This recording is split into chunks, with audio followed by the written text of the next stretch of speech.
Martha tried to give him a drink from the wineskin, but the soldiers wouldn't let us touch him. Then his cross was ready. I opened my mouth, but no sound came out. Jesus nodded and opened his eyes, taking in each of us, looking last of all at me. And then it began. We held tightly to each other to keep from screaming as the soldiers hammered nails through his forearms. Then the soldiers bent his legs and drove a long iron spike through both his heels. On the upright beam was a wooden slat, just large enough for the victim to half sit on. It was not meant for comfort, but to prolong the agony of death by suffocation. When Jesus was fixed to the cross, they nailed a placard over his head. In Latin, Greek, and Hebrew, it read, King of the Jews. Then the men sat down to while away the dull hours of his dying with a dice game. I looked at my beloved, stretched out on the bare, dead wood, the empty sky behind him. Then I gazed only at his face, his eyes closed, his lips parched and cracked. These were the cracked lips I had seen over and over in nightmare visions all my life. The moment was happening now. Jesus. My beloved opened his eyes and looked at me from the cross. Just looked.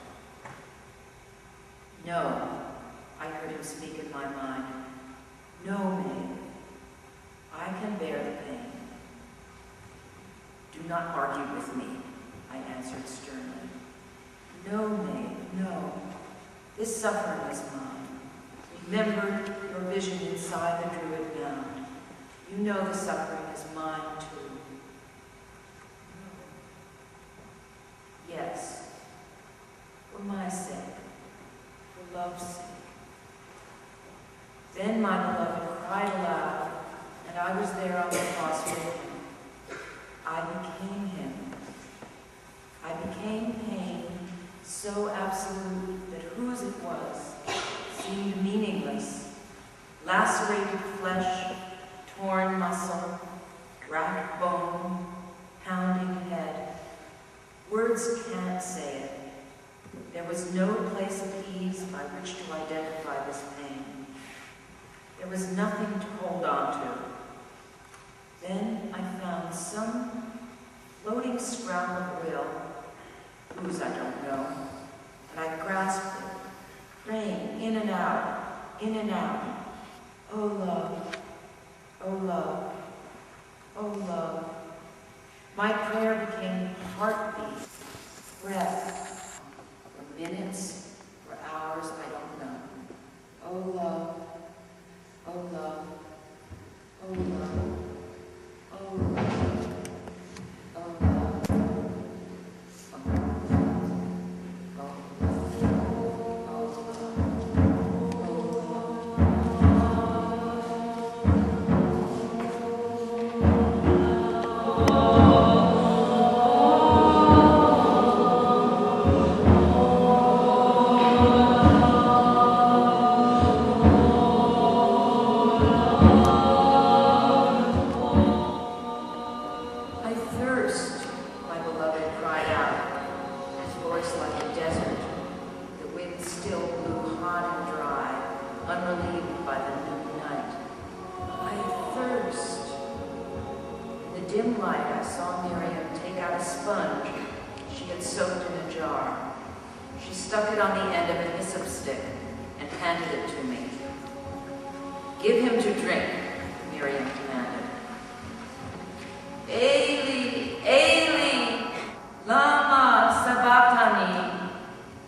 savoring the moisture as if it were a kiss. Oh, love, he whispered. Then in a louder voice he cried, it is finished. His head fell forward. For a moment, there was a silence more absolute than any I have ever known, as if the world had not yet come to be. Then the birds began to sing at once, flock after flock, flinging themselves into the sky as the shadow fled and the light returned. And Miriam began a high, keening chant.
Dawned on me, she wasn't mad with grief.